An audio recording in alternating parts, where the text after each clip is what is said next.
¿Cómo están amigos, amigas de las redes sociales? Nuevamente nos encontramos acá en Los Hachas Digital, en una nueva experiencia. Hemos tenido una diversidad de conversas ya en los anteriores programas y en este ritual que tenemos todos los fines de semana queremos seguir indagando temas de interés público, de interés común, ¿no? En esta oportunidad vamos a hablar sobre un tema candente, fuerte, como es el tema del racismo, un tema que está generando mucho debate a nivel mundial y por supuesto también en nuestro territorio local, nuestra patria amada, ¿no? Y para eso hemos invitado a dos destacados intelectuales, profesionales que conocen del tema, que enseguida les vamos a presentar. Pero antes damos la bienvenida también a Gustavo. ¿Qué tal, Gustavo? Bienvenido a Los ¿Cómo, Hachas. cómo estás, Marco? ¿Qué tal? Sí, gracias por la bienvenida. Contento porque este es nuestro quinto programa. El último ha causado mucha repercusión, entonces siento que cada vez vamos en crecida, ¿no? Porque además estamos agendando un tema bastante necesario. Déjame darle la bienvenida a Rafael Loaiza. Tengo dos libros de él, cada uno Jalactayata, que este ya es un clásico para comprender cómo funciona el racismo y la etnicidad en Bolivia. Y este otro que me parece una compilación de investigaciones muy interesantes, ¿no? Las caras y taras del racismo. Entonces, este programa va a estar intenso porque tenemos a un personaje que trata el tema con bastante pericia. Del otro lado tenemos a Carlos Macusaya, igual otro grande en términos de investigación de estos asuntos. Acá tengo un librito, que es toda una monumentalidad, ¿no? Un libro que hizo en coautoría con Pedro Portugal, quien también hemos tenido en el programa. Y este libro, que básicamente es de él, que se lo editó en el Perú, Batallas por la Identidad. Entonces, yo creo que estamos con dos personas autorizadas que de alguna manera pueden darnos bastantes luces sobre el tema que estamos agendando el día de hoy. Muy bien, estamos con Rafael Loaiza, docente universitario. Rafael, por favor, bienvenido a Los Hachas.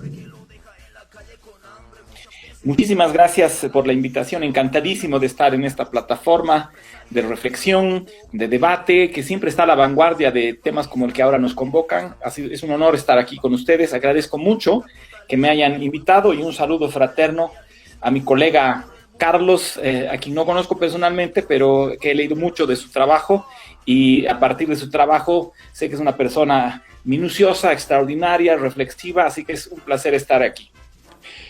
Querido Carlos Macusaya, escritor, además miembro del grupo Ficha, bienvenido nuevamente, che, siempre nos vemos contigo aquí en el Alto, en el La Paz, siempre hay posibilidades de cruzarnos, ¿no?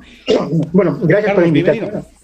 Gracias a los Hachas, Gustavo, Marco, alegado por las palabras de Rafael. Igual, ojalá un día podamos conocernos en persona. Yo he leído varios de sus trabajos y para mí es una oportunidad muy importante de compartir reflexiones sobre un tema que le ocupa a él académicamente y un poco más desde la militancia política. Perfecto, ya tenemos entonces a Rafael Loaiza, a Carlos Macusaya, a Gustavo.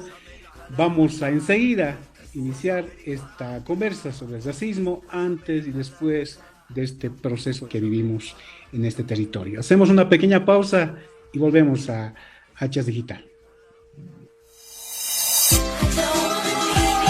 Esta canción va dedicada para la hoja sagrada milenaria, Inalmama, esto es Nación Rap, vamos.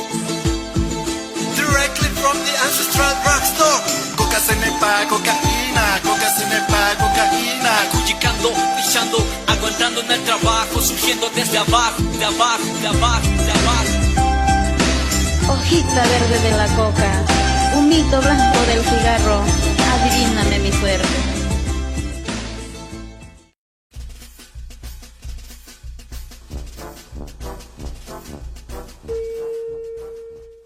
Retornamos a Hachas Digital por las redes sociales, ahí nos pueden ubicar. Les decía, esto es una serie de conversas que estamos teniendo con diferentes actores, profesionales, intelectuales, que están reflexionando diferentes temáticas a nivel nacional y también a nivel local, ¿no? Voy a comenzar con Rafael. Rafael, ¿qué estamos entendiendo cuando hablamos de racismo? ¿Qué le podemos decir a la gente?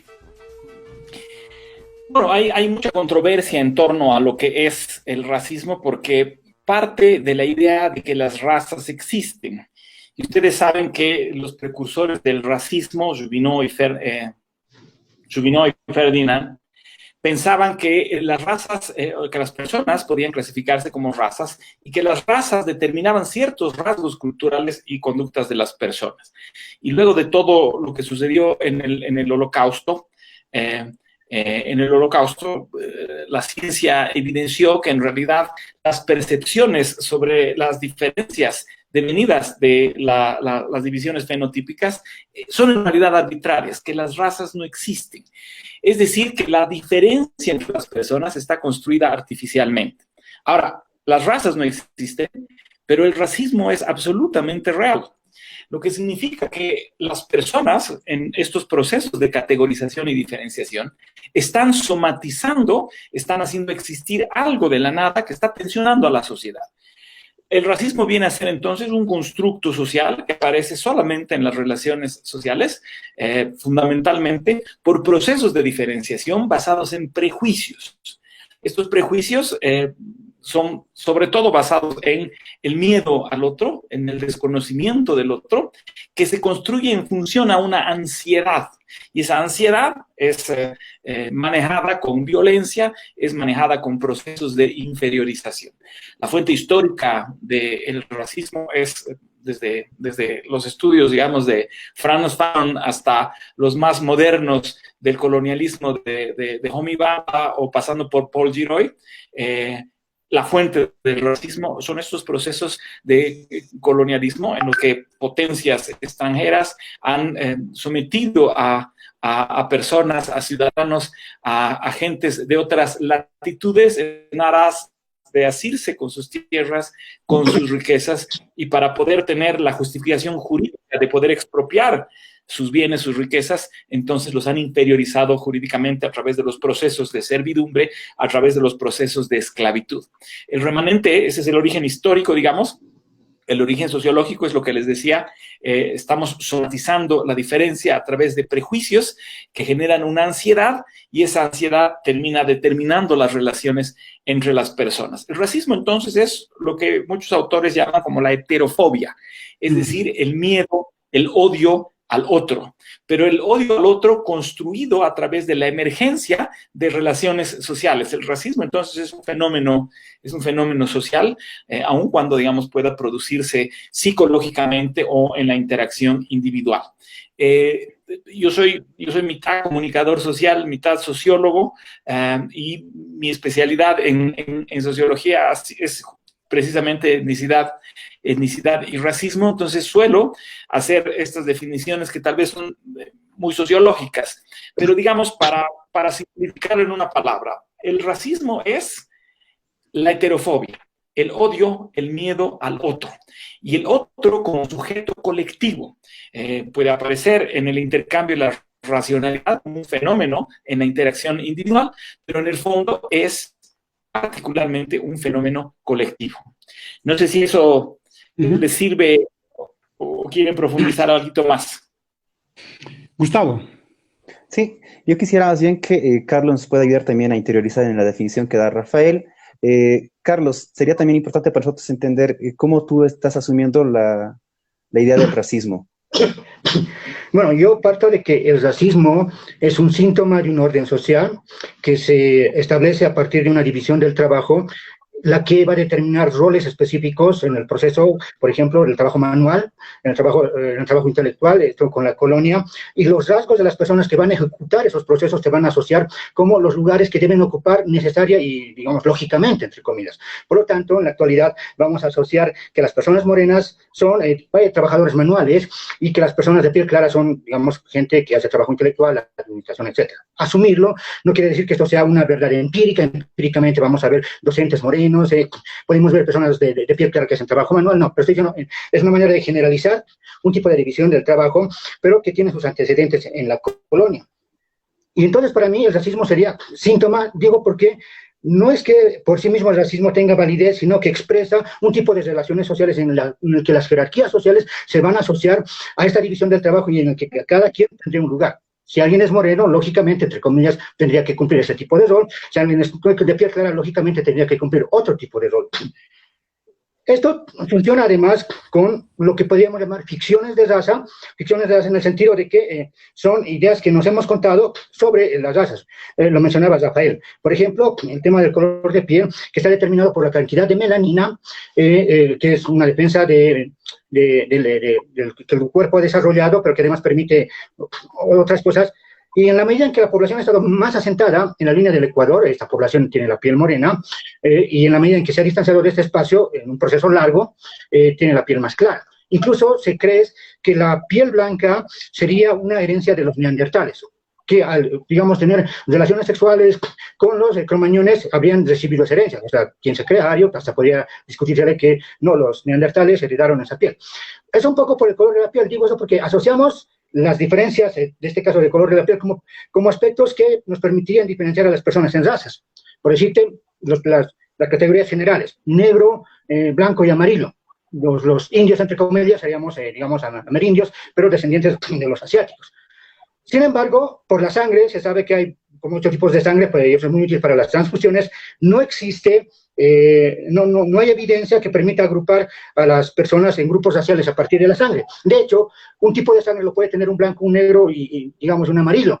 Y si uno podría separar a las personas por su color de piel, y que habría muchas personas que no podrían encajar fácilmente en esa división de tres colores raciales, si uno los separa por el tipo de sangre, seguramente tendríamos grupos compuestos por personas de distintos colores. No es la sangre lo que permite clasificar a las personas como grupos raciales. Entonces, es parte de las ficciones de raza. Pero también tenemos la idea de que habría una diferencia genética, biológica. El ADN ha demostrado que somos 99.9% idénticos. Hay pequeñas diferencias que determinan esto, como el color de la piel. Y además, y a partir del ADN se ha establecido que nuestros antepasados, que se llama la Eva mitocondrial y el Adán cromosomático, están en África ubicados más o menos entre 100.000 y 80.000 años atrás. En otras palabras, todos somos de origen africano, no hay originarios de Europa, no hay originarios del Japón, no hay originarios de este continente. La humanidad es originaria de África. Sin embargo, esas diferencias de color de piel, alusiones a la sangre, a una supuesta diferencia genética entre grupos raciales, porque se supone que los blancos serían europeos, la raza europea habría emergido ahí independientemente de otros seres humanos, los negros serían una raza africana, los asiáticos serían una raza de ese continente. Incluso hacemos esa asociación de esas características físicas con razas emergidas en diferentes espacios geográficos, y además que serían las matrices raciales de las diferentes mezclas. Sin embargo, todo eso no es útil para entender el problema del racismo. El racismo, además, no funciona en el terreno de los biólogos. Los biólogos no van a, digamos, con que nos digan que nosotros somos de la misma, digamos, especie, eso no se entiende el racismo por ese lado. Hay que ubicarlo como un problema, primero, de carácter social, producido socialmente, insisto, a partir de ese tipo de trabajo, y entender ahí cómo eso se va desarrollando en la diferenciación, porque una de las cosas importantes es cómo nos diferenciamos de qué grupos y por qué lo hacemos. Eso es muy importante en las expresiones de racismo. El racismo no surge, digamos, porque el prejuicio de una persona, no es que no hayan prejuicios, no es el complejo de un grupo social específico, no es que hay grupos racistas específicos, sino es algo que marca el funcionamiento de una sociedad y que marca cómo esos tiene su orden social, quienes ocuparían su lugar específico, pero además que delimita los aspectos de la movilidad social, hasta dónde te permiten ascender o qué se entendería por descenso social o ascenso social. Carlos, si me permites, Gustavo, no quiero perder esta idea de lo que nos decía Rafael. ¿Qué dices, por las razas existen, no existen? No lo he dicho claro. No existen razas, no se puede agrupar a la gente, no se puede clasificar a la humanidad en razas. No hay evidencia, o sea, ni las diferencias de piel, puede ser de estatura, puede ser de forma de la nariz, que son adaptaciones del cuerpo, digamos, por el movimiento, por el desplazamiento a zonas geográficas, el tamaño del cuello, el tórax, que lo tenemos, por ejemplo, en la parte andina ancho, porque hay que respirar más, y otros aspectos, por ejemplo, los asiáticos más, la estatura baja, que se parecen a nosotros, tenemos esa descendencia, porque su dieta ha estado muy condicionada por el arroz, y en la medida en que han introducido carne, por ejemplo, más carne, han ido aumentando la estatura. No hay una determinación biológica racial de esas características, sino de ciertas adaptaciones del cuerpo humano a distintas circunstancias, pero no es algo intrínseco, digamos, algo que permita decir, esto es de naturaleza biológica de asiáticos, o esto es de naturaleza biológica de blancos, y esto de negros. No existe ese tipo de diferenciación. Bien, Marc, si me permites una pregunta. Sí, yo creo que los dos coinciden básicamente en que esto es básicamente un constructo social, ¿no? O sea, esto no es un fenómeno biológico, sino que es algo que se produce en medio de la interacción social. Entonces, Rafael decía que podemos resumir la idea de racismo como este miedo, esta heterofobia, ¿no? Miedo a la diferencia. Y podríamos entender con Carlos, por ejemplo, esta idea de que surge a partir de establecer roles en la división del trabajo. Entonces, la esencia del concepto creo que es que marca una diferenciación jerarquizada, ¿no? O sea, el racismo para mí, por lo menos, de lo que los he escuchado, está aludiendo a la idea de que hay diferencias que se temen, pero también hay diferencias que se sobreposicionan, se jerarquizan. Entonces, a partir de esa idea quisiera preguntarle a Rafael y luego también a Carlos, ¿cuáles son las expresiones de esas jerarquizaciones, ¿no? Porque no creo que todo sea solamente miedo a lo diferente, sino que el racismo funciona cuando esas diferencias socialmente construidas permiten roles diferentes y jerarquizados. ¿Podrías darnos algunos ejemplos, Rafael? Muchísimas gracias. Me parece una pregunta muy interesante. A ver, el racismo tiene muchas dimensiones. La primera de esas dimensiones es que es un constructo social. No existen las razas porque, como bien ha dicho, ni siquiera basándonos en los procesos de diferenciación que parecen muchísimo más empíricos, como son, por ejemplo, los procesos de diferenciación biológica. Hay un epistemólogo, uno de estos que hacen teorías del conocimiento, que se llama Ludwig Fleck. Y Ludwig Fleck nos dice, incluso aquellos aspectos de la biología que nos parecen claramente diferenciables, por ejemplo, como la genitalidad, como los genitales de los hombres y las mujeres, son un constructo social. Y él pone de ejemplo, por ejemplo, como en la Grecia antigua, los griegos pensaban que hombres y mujeres tenían los mismos genitales, solo que los genitales masculinos estaban hacia afuera y los genitales femeninos estaban hacia adentro. Inmediatamente ellos tenían esta percepción que ahora nos podría parecer equivocada, porque digamos que la biología y la medicina han desarrollado un trabajo enorme en diferenciar precisamente estos dos órganos y sus funciones cuando parecían que eran lo mismo, cuando las personas creían que eran lo mismo. No había, por ejemplo, la heterosexualidad o la homosexualidad. Los griegos eran en general bisexuales. Ludwig Fleck lo menciona para mostrarnos que precisamente incluso aquellas diferencias que nosotros consideramos evidentes o que salen a la luz, como por ejemplo el color de la piel, que puede tener un matiz mucho más oscuro, más claro, dependiendo de las personas, sus orígenes, etcétera, incluso esos procesos de diferenciación son constructos sociales. George Simmel tiene este sociólogo, tiene un libro muy interesante que se llama La diferenciación y dice, las personas, los seres humanos, cuando empiezan a interactuar socialmente, hacen enormes esfuerzos por diferenciarse para precisamente situarse, como tú bien has dicho ahorita en tu pregunta, en las jerarquías sociales. La diferenciación es un proceso inevitable. La diferenciación es el elemento que nos permite a nosotros conocernos. Por ejemplo, en el momento en el que si todos pesáramos lo mismo, si todos pesáramos 200 kilos, cada uno de los seres humanos del planeta pesaran 200 kilos. Ahorita es nuestra referencia de ser extremadamente gordo, pero si toditos pesáramos lo mismo, no existirían ni gordos ni flacos, ni la percepción de la obesidad, aún a pesar, porque ahora nuestro punto de vista es ese, estamos pesando 200 kilos. Bueno, la diferenciación es inevitable, es un proceso que ayuda a las personas a situarse precisamente en las jerarquías sociales. El racismo, sin embargo, agrega a ese proceso de diferenciación, como tú bien has dicho, procesos de inferiorización que acuñan o acompañan, si tú quieres, a la diferenciación con un proceso de dominación, ¿no?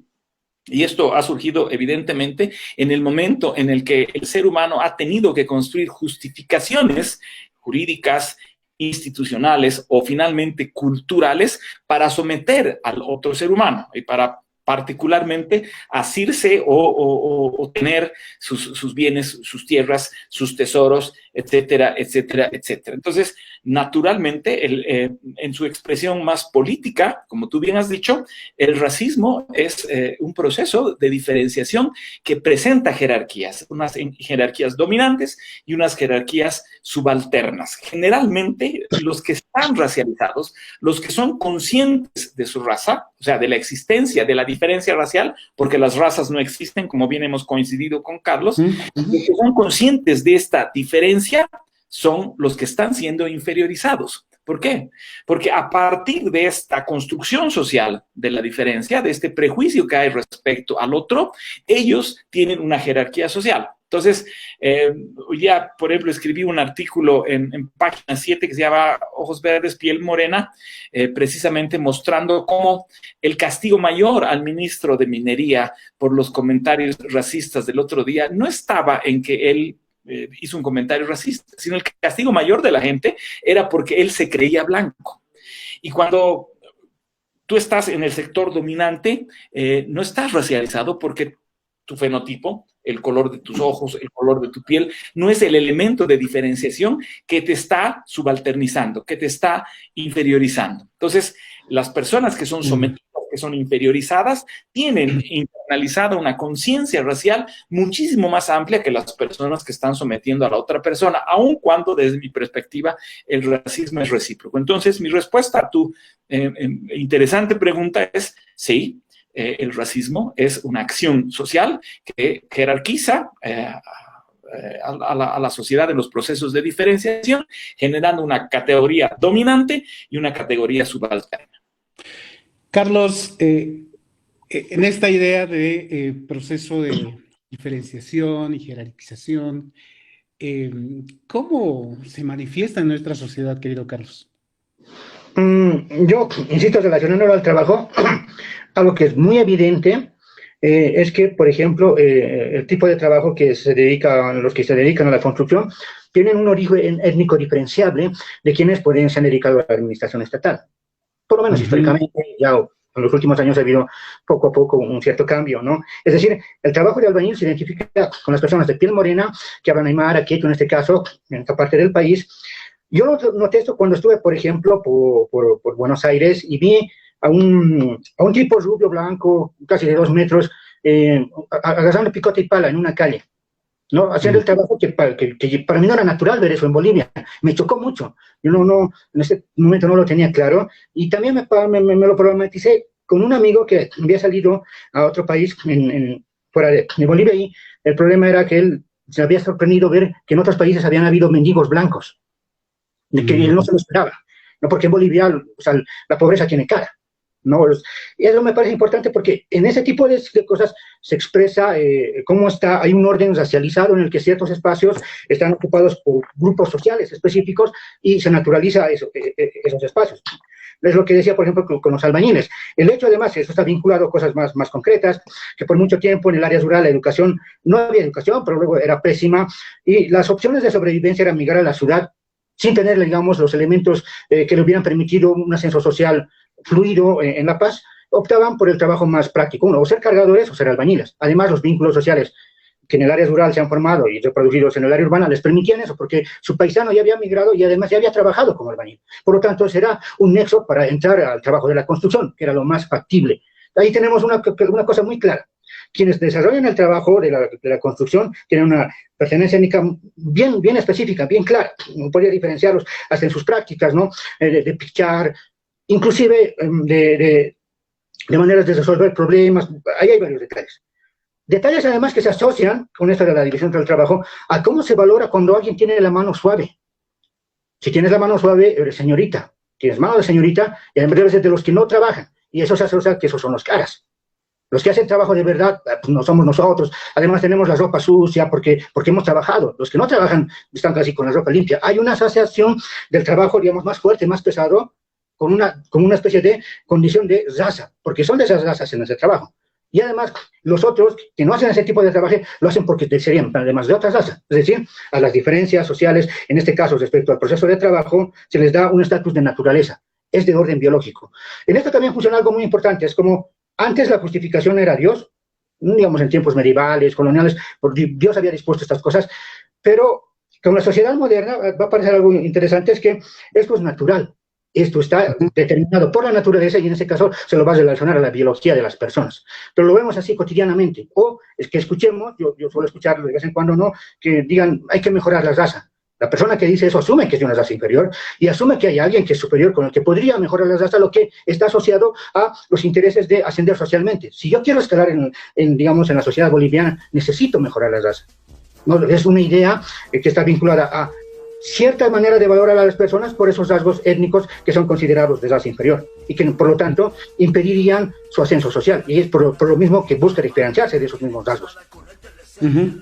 Ahora parece que la acumulación de capital no es suficiente. Hay mucha gente que tiene mucha plata en el alto, pero no se siente plenamente reconocido socialmente en su relación con nosotros, ¿no? Vamos a hacer una pequeña pausa y enseguida volvemos acá a los Hachas Digital por las redes sociales.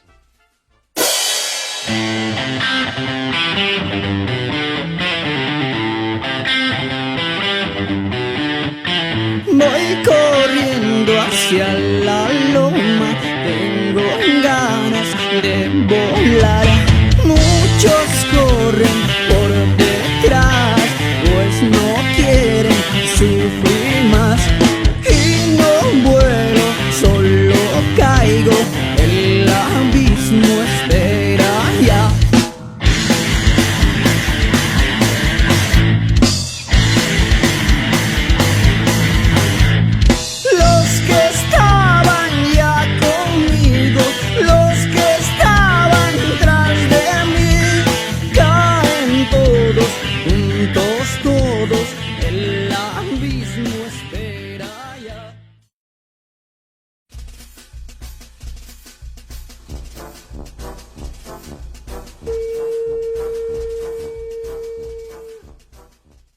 Muy bien, retornamos a Hachas Digital. Muy pronto esperamos retornar a Radio Pachamama. Estamos haciendo las gestiones. Hemos estado parados mucho tiempito, pero bueno, estas herramientas sirven para seguir manteniendo y sosteniendo estas conversaciones interesantes que solemos tener ahí. Bien, sí, bastante interesante las disquisiciones teóricas y un tanto ese acercamiento de Carlos, ¿no? A lo que es básicamente la vivencia del racismo. También habría que hablar también del tema estético, ¿no? En una sociedad racializada se suele también jerarquizar, digamos, la estética, ¿no? Los rasgos externos de las personas. Pero, a ver, a partir de eso me surge una interrogante.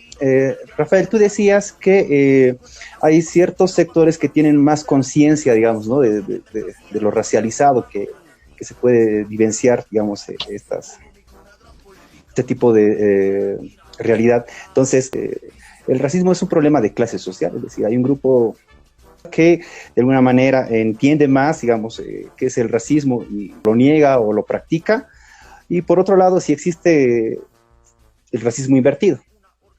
Bueno, interesantísimas las preguntas. Un poco Carlos nos ha dado una perspectiva de la economía política, de las realidades, digamos, racializadas, del orden racializado, y un poco me hace recuerdo a ver, Bolivia, voy a partir del final de la respuesta, Gustavo.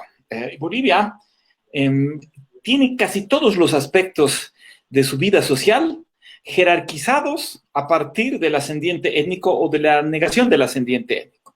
Es decir, no solamente, digamos, existe una tensión racial entre los indígenas y los no indígenas, sino que además la mayoría de los indígenas no tienen las necesidades básicas satisfechas, la mayoría de los indígenas no tienen las necesidades básicas satisfechas, la mayoría de los no indígenas tienen bienestar económico, la mayoría, más allá de los 14 años del gobierno de Evo, en la trayectoria histórica del país, quienes han ejercido la prerrogativa de la tenencia del poder político no han sido los indígenas, han sido los no indígenas. Entonces, si tú miras a la sociedad boliviana, casi todos los aspectos de la vida social, por no decir todos los aspectos de la vida social, la distribución del ingreso, la distribución del poder político y, como tú bien has dicho, incluso los estereotipos de belleza dominante están racializados. Están racializados a favor de los no indígenas, o sea, de los caras de los blancos. Ahora, esto tiene que ver con el origen de esta diferenciación. No es una diferenciación que ha sido construida espontáneamente.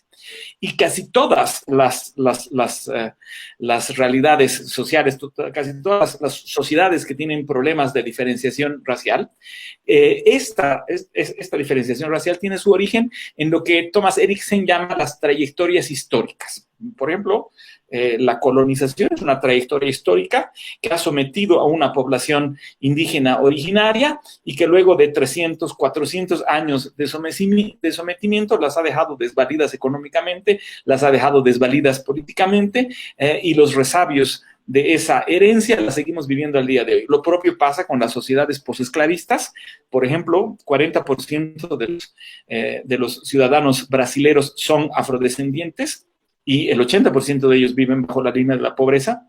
En Haití, casi el 85% de la población es afrodescendiente y el 90% de ese 85% vive bajo la línea de la pobreza. Entonces, la trayectoria histórica de las sociedades posesclavistas, de las migraciones por el trabajo, de los procesos coloniales, han generado el caldo de cultivo para estos procesos de diferenciación, que como decía en el análisis de Carlos, estos repartos están correlacionando, por ejemplo, el ascendiente étnico con el ingreso, el ascendiente étnico con la vivencia de los derechos civiles, el ascendiente étnico con el ejercicio del poder político. ¿No es verdad? Entonces, no es que el racismo ha generado esa diferencia, sino que el proceso colonial, a través de la práctica inmediata de diferenciación racial, ha generado esta diferencia entre los unos y esta diferencia entre los otros, ¿no? Entonces,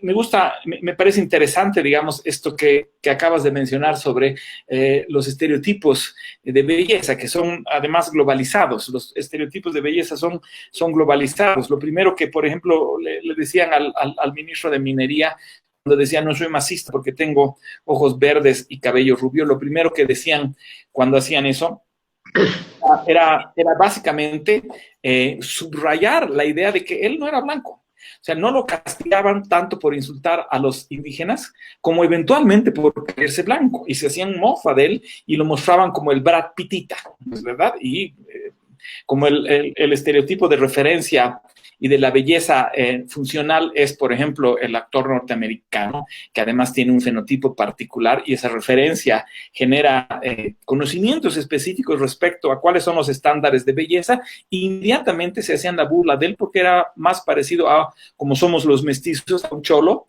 que en realidad a Brad Pitt. Entonces, por ejemplo, el estereotipo de belleza es disciplinar a los procesos de diferenciación.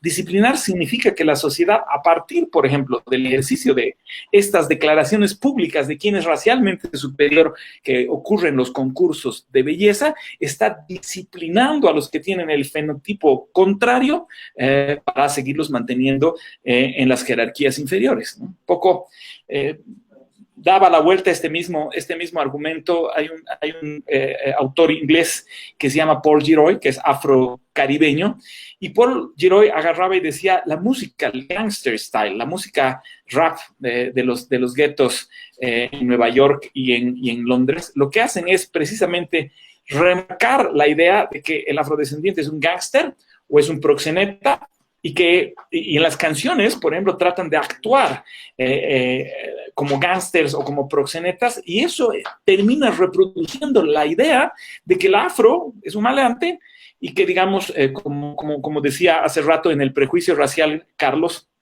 que, por ejemplo, no puede ser eventualmente un intelectual. ¿Se dan cuenta? La sociedad tiene mecanismos disciplinares para encajar a las personas racialmente diferenciadas o categorizadas como inferiores, para categorizar a esas personas para encajar en el estereotipo inferior. Ya sea que te digan, les voy a dar un ejemplo, en las caras y taras que estaba mostrando, creo que Gustavo, ahorita en la presentación del programa, nosotros tenemos un estudio sobre estereotipos de belleza. Y cuando les preguntábamos a los grupos focales de las poblaciones indígenas y no indígenas, las personas decían, bueno, todo el mundo quisiera casarse con alguien más blanconcito de ojos verdes. Es que el blanconcito de ojos verdes parece que es intrínsecamente más guapo porque la declaración pública y dominante es esa, ¿no es verdad? Entonces, el ascenso social se produce, por ejemplo, cuando el indígena se casa con el carita, y el descenso social para el carita se produce cuando aparece el mestizaje. Entonces, disciplinar estos elementos que están disciplinando a la sociedad, empiezan a encajar a las personas para que no cometan la transgresión, por ejemplo, de liberarse de los estereotipos y de los estigmas. Y aquí termino la respuesta a Gustavo. Gustavo decía, ¿existen personas que son más conscientes de su realidad? Por supuesto. ¿De su racialidad? Por supuesto. Y son aquellas que están siendo desarraigadas, que están siendo discriminadas. Porque si yo estoy constantemente bajo el flagelo de que soy feo, porque tengo un color de piel particular, de que soy pobre, porque tengo una racialidad específica, de que no tengo acceso a la educación porque tengo esa racialidad específica, entonces soy cada vez más consciente de lo que implica tener mi color de piel. Eso particularmente les pasa a los afroamericanos que reproducen esos mismos elementos que hay en Bolivia, a los afroamericanos en Estados Unidos, donde se los ha criminalizado, donde la policía mata más afrodescendientes cuando están, digamos, haciendo estos suscareos para buscar criminales, más afrodescendientes que blancos, aun cuando los blancos cometen crímenes con mayor frecuencia, porque porcentualmente son el 75% de la población norteamericana, que los afros.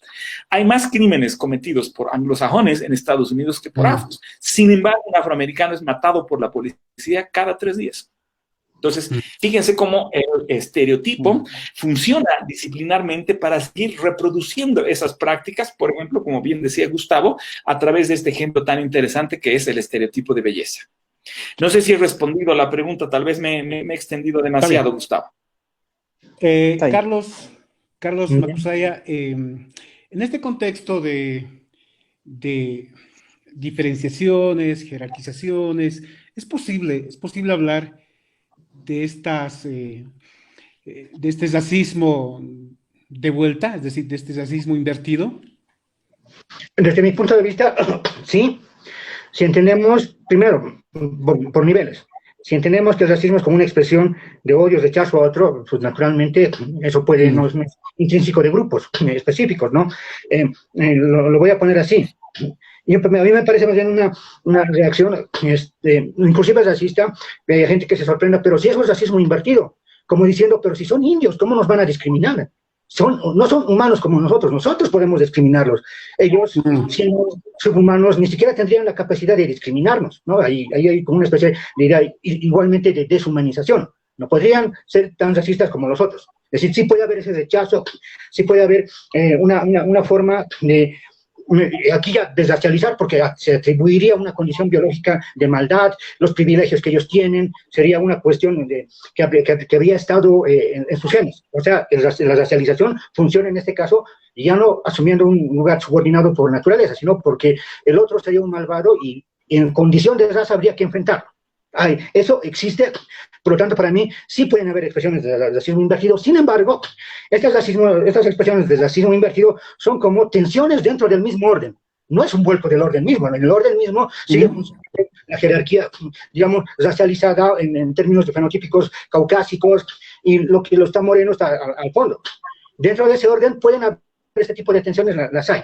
Entonces yo no le vería ningún tipo de problema que se hable de que hay un racismo invertido, no. El problema está en considerar, primero, no considerar que eso se está dando entre personas iguales en términos concretos. Cuando uno habla de racismo, generalmente se abstrae, digamos, de los capitales sociales, de distintos aspectos que constituyen, digamos, a cada individualidad. No se enfrentan entre iguales. Hay diferencias en distintos ámbitos entre esas personas que pueden ejercer entre sí racismo. Pero además yo ahí le agregaría un aspecto, que hay una especie de fluctuación en el racismo por las variaciones cromáticas y somáticas de las personas. Uno puede, yo he puesto el ejemplo en Facebook, ¿no?, del ministro que si va a Europa lo pueden tratar de sudaca, ahí no lo podrían considerar blanco por sus rasgos. Claro, él en Bolivia se puede considerar blanco, pero tal vez alguien en la UMSA, un muchacho de piel un poco más morena que del ministro, podría considerarse blanco en el alto. Pero ese mismo muchacho, tal vez en Calacoto, en una situación X, podría ser tratado de indio, ¿no? Entonces, no hay una determinación específica en las personas que diga, este es de tal o cual grupo, y esa variación hace que se los cataloguen en distintas situaciones como indio o no indio, blanco o no blanco. En otras palabras, por esa diferencia, pero en relación a quién la comparas, porque uno puede ser más indio, por ejemplo, volviendo al ejemplo, uno puede ser más indio entre más cerca de Calacoto vaya, uno puede ser más cara entre más se acerque al alto, a las cejas, ¿no? Ahí hay una forma de relacionar su color con los colores predominantes en el espacio. Entonces, el racismo no es algo intrínseco de las personas. Puede haber racismo, uno puede ser víctima de racismo, pero también puede ser, digamos, alguien que discrimina, es racista, pero no siempre este va a ser en el sentido de inferiorizar a alguien, ¿no? Digamos, lo normal es eso, que se inferioriza, pero también cuando se adquiere cierta conciencia de esa inferiorización hay una reacción sobre, y ahí reaccionas en los términos en los que tú mismo has sido discriminado, o sea, en términos racistas. Ahí hay una condicionante. Yo veo más o menos así ese punto del racismo invertido. Funciona, pero no es tan simple. Perfecto. Gustavo. Sí, Rafael, ¿existe el racismo invertido? Sería interesante también escuchar tu opinión.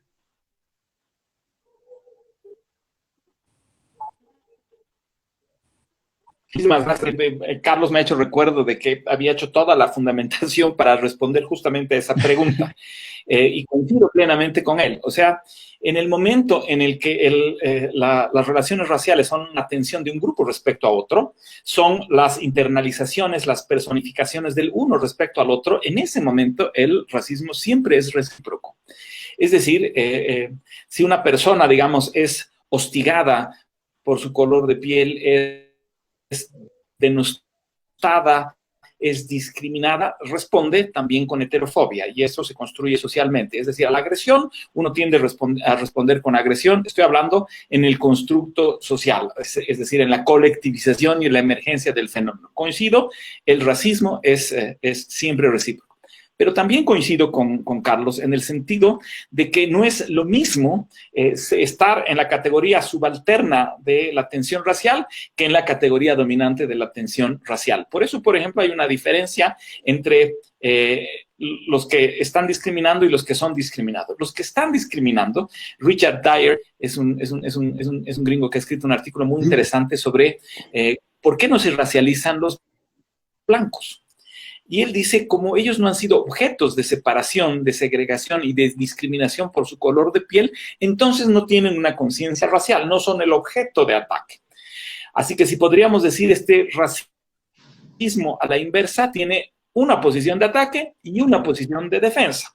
Es tensionante, es claramente, ¿cómo se llama?, beligerante, pero uno está atacando y el otro está defendiendo porque uno está utilizando las cataduras raciales y fenotípicas del otro para inferiorizarlo y el otro se está defendiendo.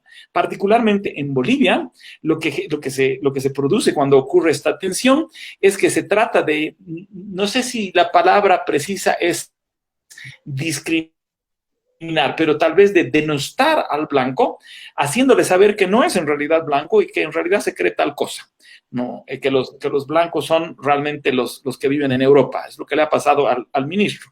Antes de castigarlo por racista, lo que decía, no, pero este se cree blanco.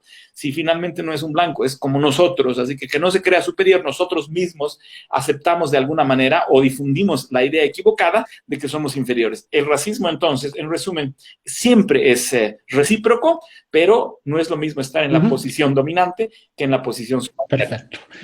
Gustavo. Sí, yo creo que vamos a una pausa. Sin embargo, un pequeño comentario. Recuerdo que en 2008, cuando se dio el tema en Sucre, se deben recordar, yo recuerdo una expresión que surgía en la plaza cívica, ¿no? En la Plaza de la Revolución, que decía así: nos están atacando de manera racista, la respuesta del socio también tiene que ser racista, ¿no?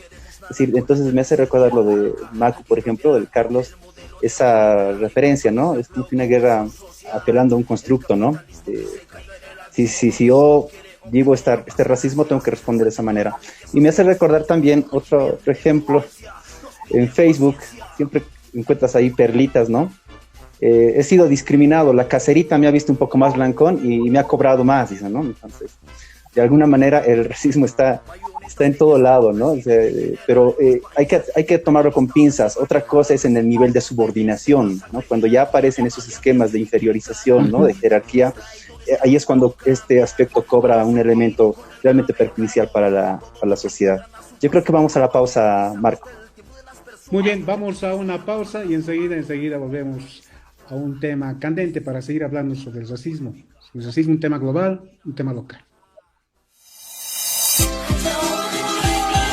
Esta canción va dedicada para la hoja sagrada milenaria Inalmama, esto es Nación Rap, vamos. Directly from the ancestral drugstore. Coca se nepa, cocaína, coca se nepa, cocaína. Cuchicando, pisando, aguantando en el trabajo, surgiendo desde abajo, de abajo, de abajo, de abajo. Hojita verde de la coca, humito blanco del cigarro, adivíname mi suerte.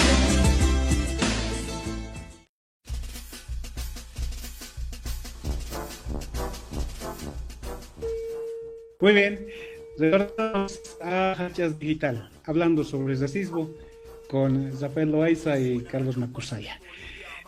¿Cómo reaccionan ante este problema los políticos? ¿Qué dicen las élites, particularmente en este país, Carlos? Bueno, se puede hablar, digamos, a largo plazo, etcétera, pero yo quiero concentrarme más bien en la coyuntura actual. Salvo la reacción de la presidenta respecto a las declaraciones de Vázquez y la destitución del cargo, no es un tema que, digamos, haya marcado la agenda del gobierno. Sin embargo, sí es algo que uno puede ver y que en los últimos días ha reducido muy fuerte en las redes sociales, ¿no? Se ha expresado de muchas maneras, con memes, con comentarios, de todo tipo, donde el tema de la discriminación, fundamentalmente con las personas del Alto, o con las personas que, entre comillas, tienen cara de alteño, se manifestaba muy fuertemente. Yo pienso que en la actualidad los políticos, especialmente los que están en el cargo, están en el poder, evitan hablar de este tema porque consideran que es una forma de favorecer al gobierno, porque el gobierno, al gobierno anterior, además, por lo tanto, a favorecer además, pues quería una forma de favorecerlo. Y no hablan de ello, lo esquivan, lo eluden, o inclusive, en cierta manera, lo reproducen y hasta lo avivan. Pero por otra parte, tampoco uno ve que actores del MAS, salvo varios militantes de ellos en redes sociales muy apasionados, lo denuncian, tampoco ve que lo hagan como un tema de agenda, ¿no? Si bien los actuales gobernantes ven como un tema que lo favorece al gobierno, le favorece al MAS, en el MAS tampoco le están sacar provecho político, porque de esto se ha sacado provecho político en procesos anteriores.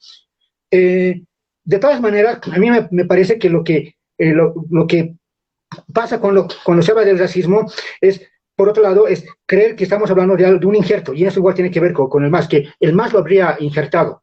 Si hablamos del racismo, no estamos hablando de un problema que no es propio de nosotros, es algo que se ha puesto. Eso también me da la impresión que otra manera de ver este tema en personas, no estoy diciendo simplemente de comentaristas en redes sociales, de políticos. Ven esto como si fuera un artificio y no algo que más allá del más nos ha constituido, hace parte de nosotros, nos guste o no nos guste. Gustavo. Sí, la misma pregunta para Rafael, ¿no? ¿Cómo está viendo la reacción de los políticos, por ejemplo, ante un tema tan importante? Yo recuerdo que, por ejemplo, hay que volver nomás a los 14 años.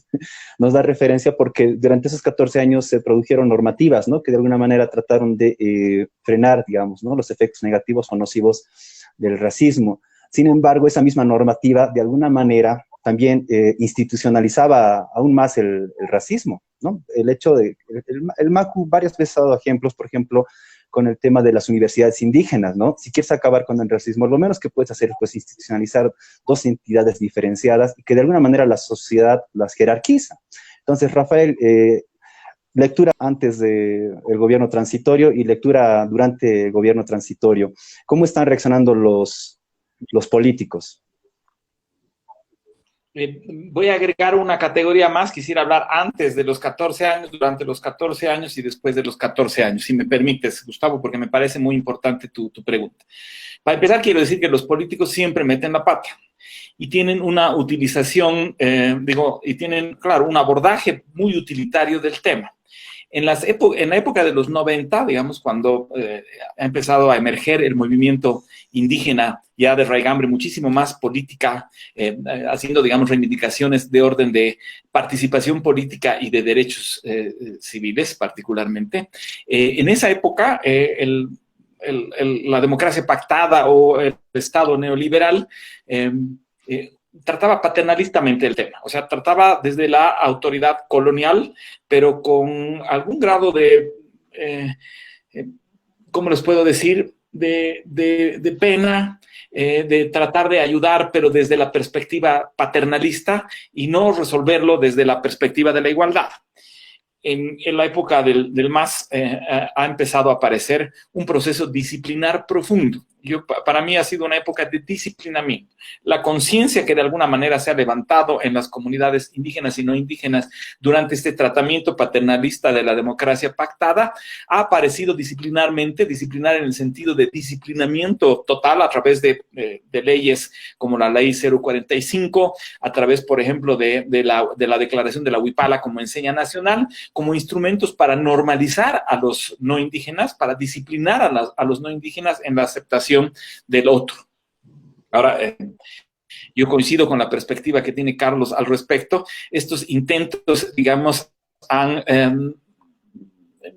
no quiero decir que han sido, digamos, racismo a la inversa, pero han tensionado más a las personas porque de algún pasar del paternalismo a la normalización y a la disciplina, hemos pasado a la justificación de la heterofobia, porque los 14 años del MAS, donde ha habido, digamos, además de los logros que se saben, donde ha habido corrupción, donde han habido, digamos, todas las historias que sabemos y la desinstitucionalización, por ejemplo, del proceso electoral, han servido lamentablemente como herramientas de justificación para el odio al otro.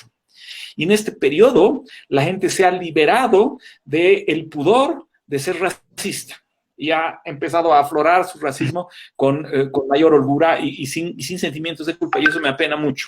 Este disciplinamiento, en lugar de hacer que las personas empiecen a mitigar su ansiedad racial hacia el otro, simplemente la ha ocultado, y ahora esto ha florecido en un racismo que es ideológico, que está, digamos, justificado en la gestión de Evo, en las cosas malas, digamos, que ha hecho en la parte institucional, en la corrupción Evo, y las personas ahorita están reemplazando, por ejemplo, la palabra indio con la palabra masista.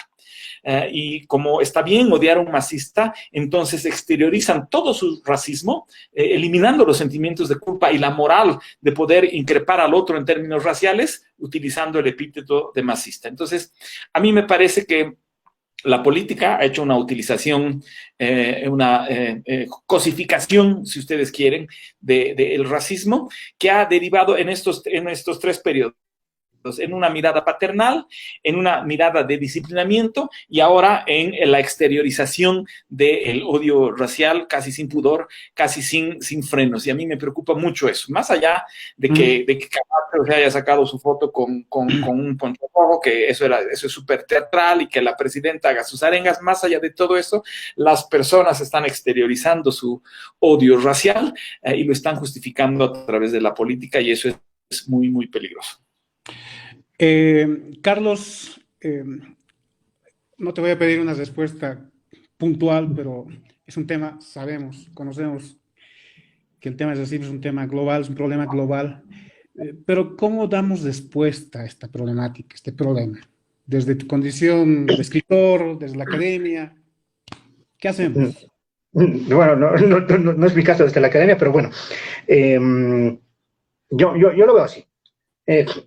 Y asumiéndolo políticamente, y por lo tanto, asumiendo la condición de la racialización, a mí me parece que es importante que las personas que vienen a este proceso vayan más de la simple reacción, es decir, me están discriminando, ese cara es un racista.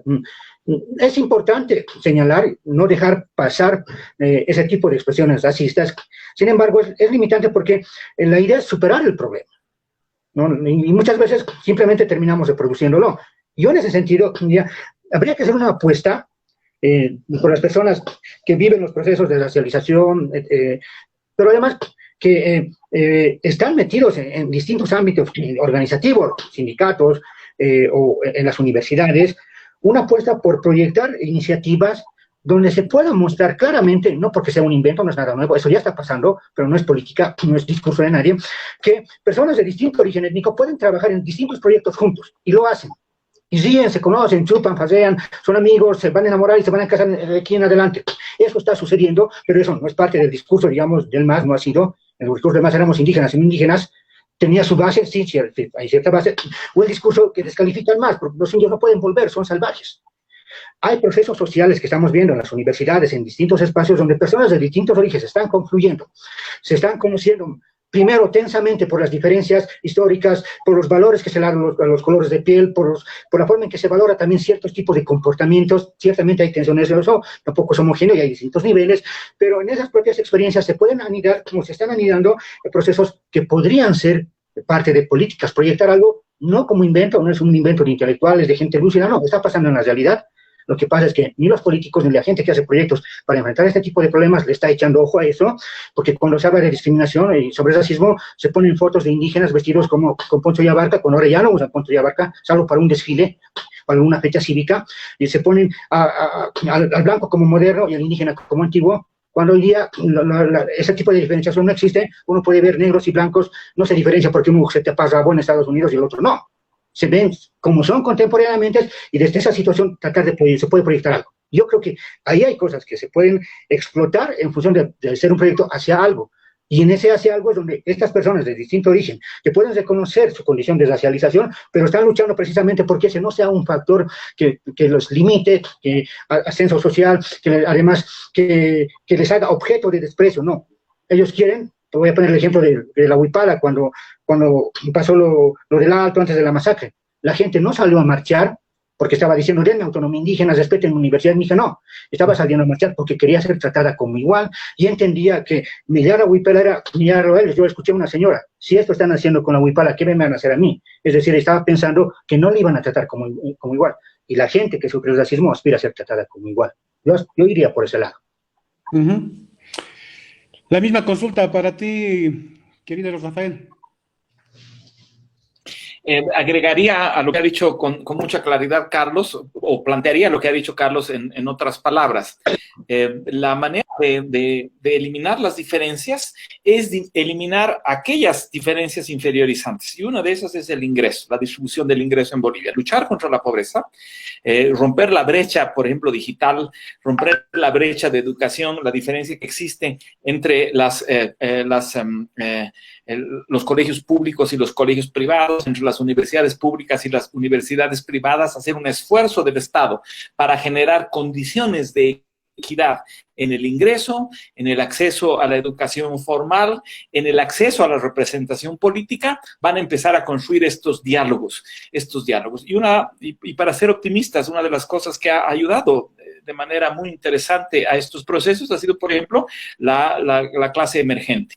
Es decir, la clase aymara, que ha empezado a emerger económicamente, está empezando a coexistir a través de la gentrificación, por ejemplo, con sus pares caras, con sus pares jailones, para poner, digamos, alguna palabra, y eso está generando, además de tensionamiento racial, está generando también espacios de diálogo y de convivencia. Yo les voy a dar un ejemplo que me parece que tal vez les suene un poco frívolo y que por ahí no les va a gustar mucho, pero que a mí me entusiasma precisamente porque es este espacio de equidad que está mostrando Carlos. La Charito Aguilar, por ejemplo, que es esta mujer de pollera, que es la única boliviana que ha logrado hacer pasarelas en Nueva York. Ha agarrado a las modelos con fenotipo carita, altas, blancas y que hablan inglés, como decía la Miss en el pasado, pero las ha vestido de mujer de polleras.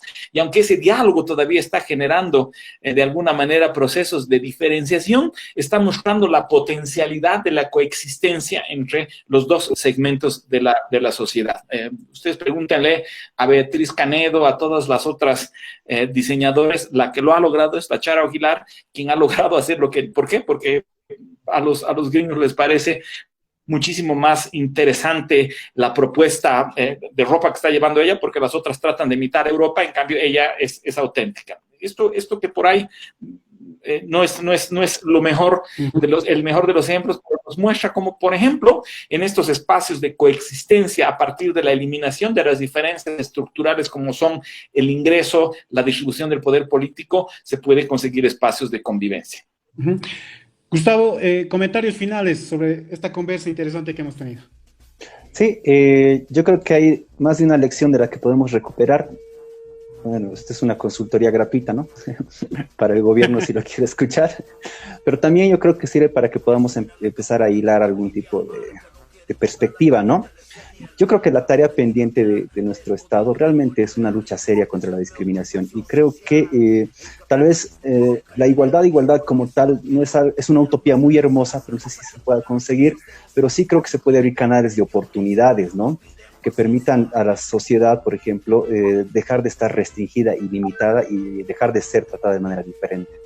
Yo, agradecido con Carlos Macusaya, creo que es una luz todas sus intervenciones, y complacido realmente por la presencia de Rafael Loaiza. Los datos que nos han dado han sido espectaculares, pues sirven muchísimo para reflexionarnos. Esta es una iniciativa más de los Hachas, ¿no? Este es un quinto debate que estamos proponiendo para que la sociedad vaya pensando, ¿no?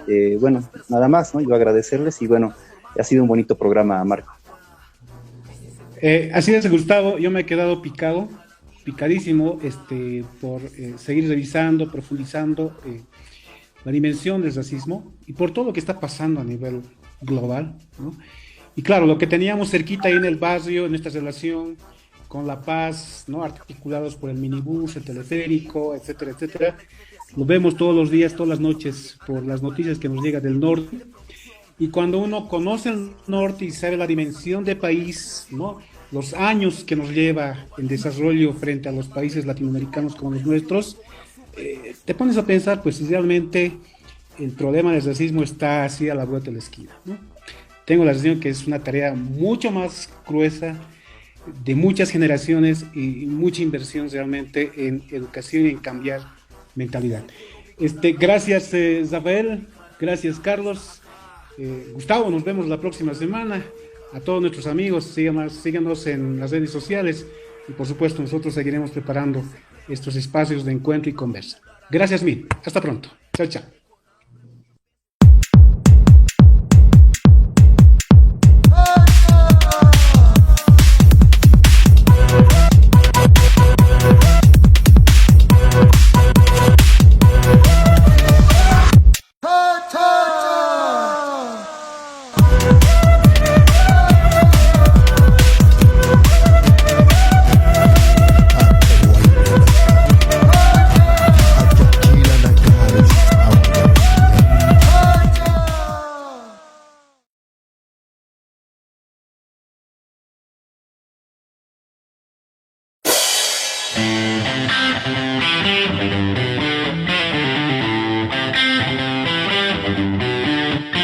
Voy corriendo hacia la loma, tengo ganas de volar.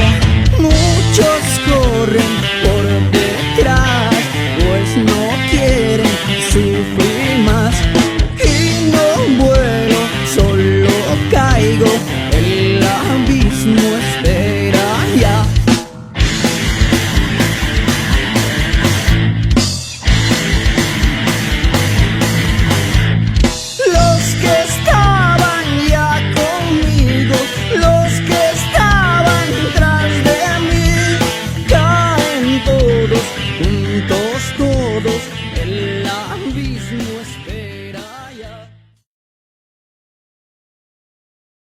Somos un pueblo digno y respetuoso.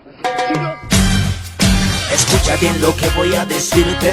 Hay mucha gente que te habla bien de frente, te da la mano, te dice que tal hermano, mientras por atrás te están dando palo. Así muchos políticos juegan con el paisano. Ha llegado la hora ya del cambio, basta de seguir en este mismo mambo. De división, opresión son sus armas de dominación, recreando el racismo que golpea al que no sea de su color, causando mucho dolor, manejados por unos cuantos que son gente cínica con una mala estrategia política. Pero les digo, lero, lero, bandolero, maleante politiquero, lero, lero, bandolero, maleante politiquero, no caeremos en tu juego. No, no, no, no, no, no, no, no.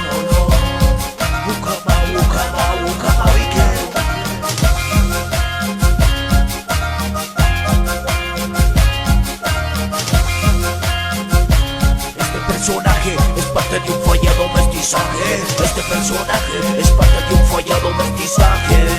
Nos odian porque somos el espejo que da reflejo reflejo a su fracaso de su personaje falso. Ahora negan y matando por ser diferentes, porque racistas fascistas que tienen vacías sus mentes, porque cuando golpean no lloran o sienten estos delincuentes. A esta hora, ¿dónde estará la justicia? ¿Dónde estará la policía? ¿Dónde estarán los derechos humanos? Porque aquí entre hermanos se están matando. Culpable, racismo, fascismo, clasismo, atrapados por su egocentrismo. Qué pena me da de su identidad que tengan tanta vergüenza, que para nosotros esto es una fortaleza.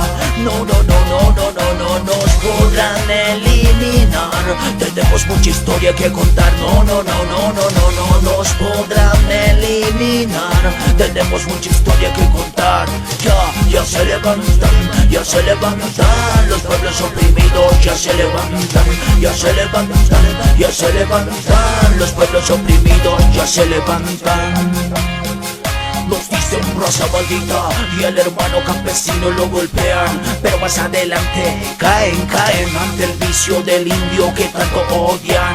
Estos siempre han odiado lo que son, han soñado con lo que no son. Son pobres sin identidad que ni siquiera saben quiénes son, imitando a Hitler o a Cristóbal Colón, un verdadero ladrón que ha robado el oro, la plata por montón. Ha matado campesinos en su colonización y ahora lloran con practicar la moral neoliberal. Lloran con practicar la moral neoliberal. Pero les digo, lero, bandolero, valiente politiquero, no caeremos en tu juego. No, no, no, no, no, no, no. Yo no tengo miedo, sí voy a hacer adelante hasta las últimas consecuencias.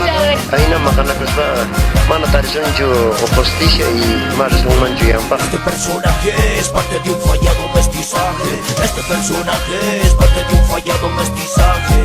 Así es, prefectos aliados a la media luna por joder al país, ganando una fortuna, armando grupos de choque para que la sangre del pueblo brote. Humillados y ofendidos, seguimos de pie, abriendo nuevos caminos. Todos los pueblos ya estamos unidos, tejiendo igualdad, equidad. Vamos por el camino de la libertad, hacer un nuevo mundo de respeto y diversidad, donde otros mundos se puedan integrar. No, no, no, no, no, no, no nos podrán eliminar. Tenemos mucha historia que contar. No, no, no, no, no, no, no nos podrán eliminar. Tenemos mucha historia que contar. Ya se levantan, ya se levantan. Los pueblos oprimidos ya se levantan, ya se levantan, ya se levantan. Los pueblos oprimidos ya se levantan, ya se levantan, ya se levantan. Los pueblos oprimidos ya se levantan.